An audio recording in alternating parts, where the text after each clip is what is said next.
Yeah, more's not coming. What is this, George? Oh. Unknown package. Just random in the mail, man. I don't know. I don't know what that could be, you know? Is it Champion Grind merch by any chance? All right, we'll unbox that a little bit later.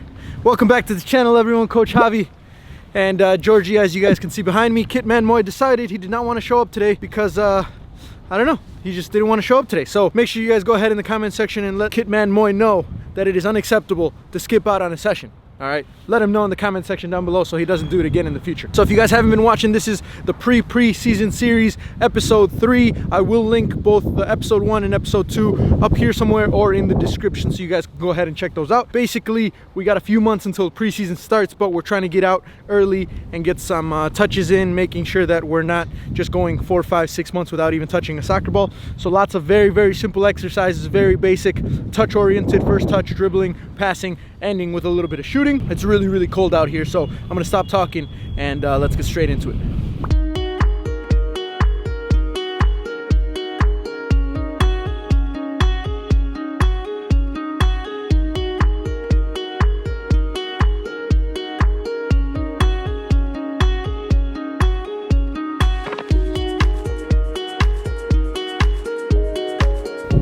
So I told you guys in episode 1, if you guys had any questions, you want me to answer, you want Georgie to answer, you want even Kitman Moy to answer, go ahead and write them in the comment section down below. The first one we got is from Venatiano, who says, why is it so important to be on your toes and how to get in form? So when we say stay on your toes, it pretty much just means stay on the balls of your feet, because if you're not, and if you're standing flat-footed, if you get a pass that's not perfect, it's going to be a little bit harder for you to adjust your body and get to that ball. So if you're standing on your toes like this the entire time, by toes we really mean the balls of your feet, it's a little bit easier for you to move. It's a little bit easier for you to change direction and get to the pass or get to the player that you're trying to defend, whatever the case may be. But it's important because it makes it a little bit easier for you to move. How to get in form?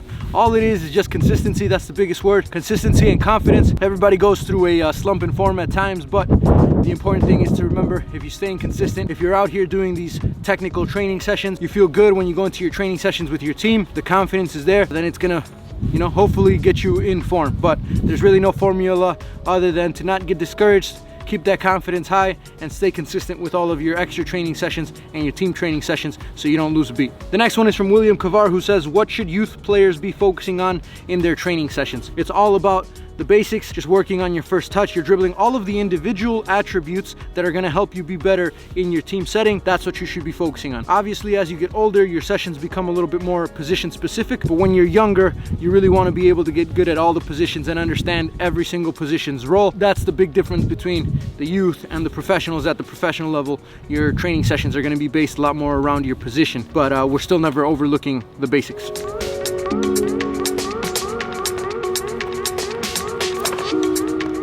So as usual, to start off the session, we did a little reaction exercise. Obviously, Georgie and I both get a really good dynamic warm-up and stretch before the session even starts, but I like to do the reaction exercises right at the beginning because not only does it get you to do some speed and agility and quick footwork, but it also turns on your brain and gets you into that thinking mentality so that you can be switched on throughout the rest of the session. So for the first one, we did 5 pods and we did the base pod variation. So after every single pod that lights up, you always have to go back into the middle and touch the home pod. So you have to have your head on a swivel, making sure that you're looking around to see which one is lighting up and then reacting as quickly as you can. So for the next variation, we just took out one of the pods and now we're just always facing forward. So what we did is if the pod in front of you lights up, you just sprint past it. If it's one of the ones off to the side, you quick shuffle to that pod, turn it off, and then you quick shuffle back into the middle. So sometimes the pod in front of you lit up right at the beginning, which means it was just a quick sprint as fast as you could. And then oftentimes it was 2 or 3 times where the side pods were lighting up, so you have to quick shuffle before you did the sprint. So it was, again, just a nice little reaction warm up to get our minds turned on and our legs moving. Whoa. Oh my goodness. Work boy, work boy. For the first actual exercise with the ball at our feet, you guys know I like to do a lot of quick touches, something within a 5-yard space, so that in a short amount of time we have a lot of different touch variations. I use the poles instead of the cones for this one because the movement is going in front and behind. If we just use a cone, there wouldn't be as much movement as if we used the poles just laying down on the floor. So now we really have to get in front, and then we really have to check behind. So we did one touch to start off with, and then after the one touch, we went into 2 touches and then a few more variations. But the idea is keep the ball on the ground the entire time. Just like I said at the beginning, we want to be on the balls of our feet. We're not standing flat-footed when we're passing the ball. That way we can adjust if the pass doesn't come exactly where we want it, and also quick movement right after we pass it. Just like in a game, you're never going to be just standing around waiting for the ball, or after you passed it, if you just stand around, it's going to be very easy to defend.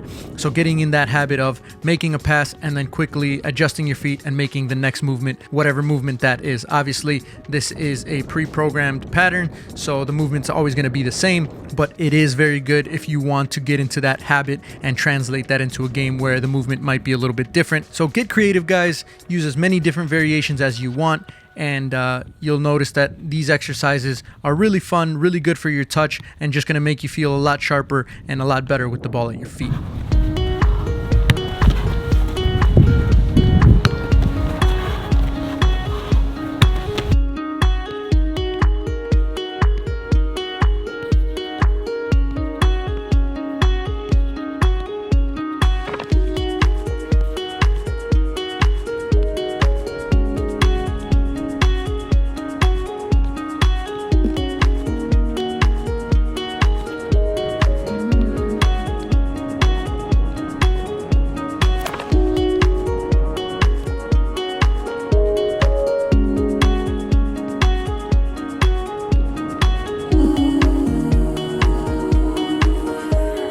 As you guys can see from the first exercise, lots of very simple touches. Think of as many variations as you can, write them down on a piece of paper. We did just a few variations, but you can come up with 10, 20, as many as you want. You can do an entire session based off of that exercise right there. So the next exercise, we start off with a touch, we go over the hurdles, we come back, a touch on the other side of the poles, quick feet through the cones, receive with a good first touch, dribble through the cones and then play it back, reset, and then do it all over again. So I like incorporating these exercises after the initial exercise where it's just focused on your first touch or your passing. This one incorporates some speed and agility, so that's what we did in the warm-up. It incorporates the passing variations that we did in the first exercise, and then it also incorporates some dribbling as well. So a few different skills all wrapped up into one exercise, and this is just me being creative. You can think of a million different ways to achieve the exact same result. So obviously you're always focusing on the same things. You're always focusing on having a good first touch, making sure that you're passing it to the appropriate foot. So if you're the guy who's resting and just passing the ball, you're still working just as much as the other guy. You might not be doing as much work, but you do have to make sure that your passes are accurate because you don't want to mess it up for the person who's actually working. And then making sure that you guys are both really focusing on making sure that the ball stays on the ground and it's not popping up, it's not bouncing, and you're not wasting any time trying to receive it and trying to control it on your first touch.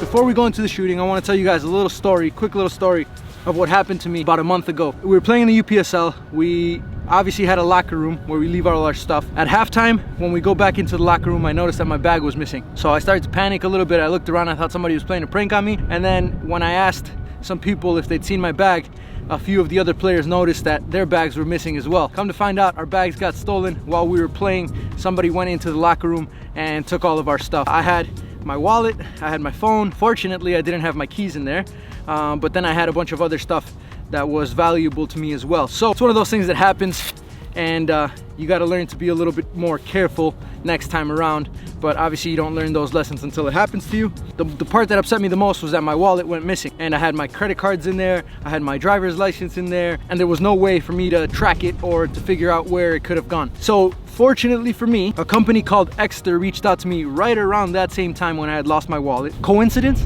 I think not. And they asked if I wanted to showcase their wallet on my channel. So I looked at their website and I was pretty impressed to find the Ekster Senate card holder. They have a bunch of different colors and they have a bunch of different versions of their wallets. But what's cool about it is that you can also purchase, let me take this thing out, a little tracker card in there as well. So if you can't find your wallet, you're at home and you think maybe I've lost it, I left it somewhere in the car, all you have to do is download the app, Chipolo app, and all you have to do with your cell phone is just ring it.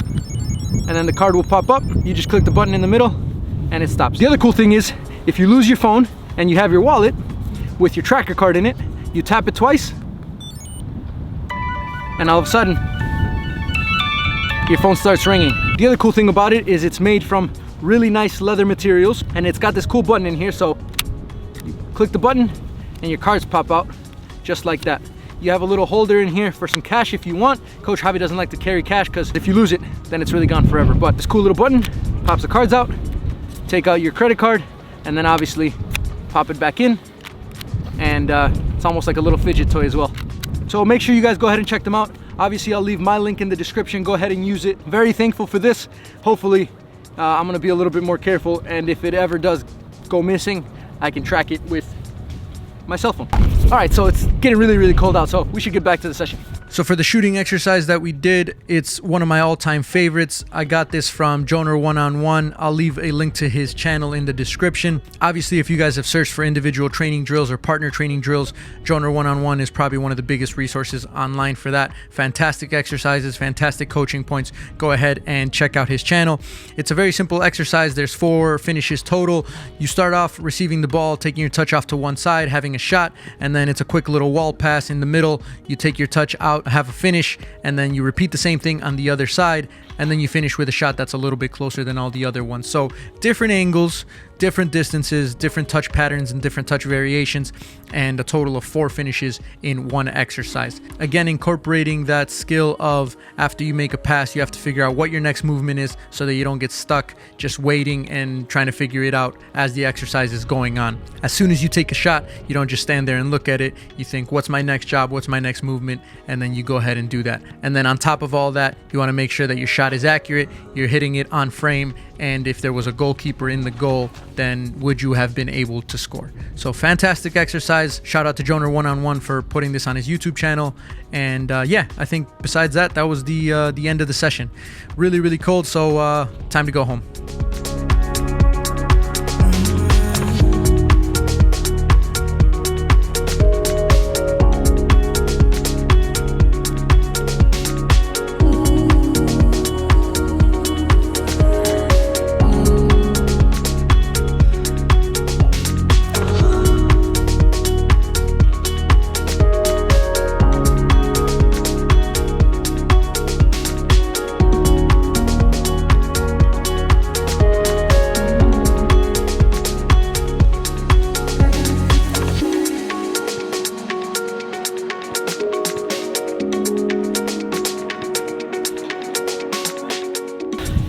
All right, so that's the end of the session. Hope you guys enjoyed it. Hope you guys liked it. Episode 3 in the books. Make sure you guys, like I said, ask any questions down below and let me know what kind of things you guys want to see from me, Georgie, and Kitman Moy when he decides to show up.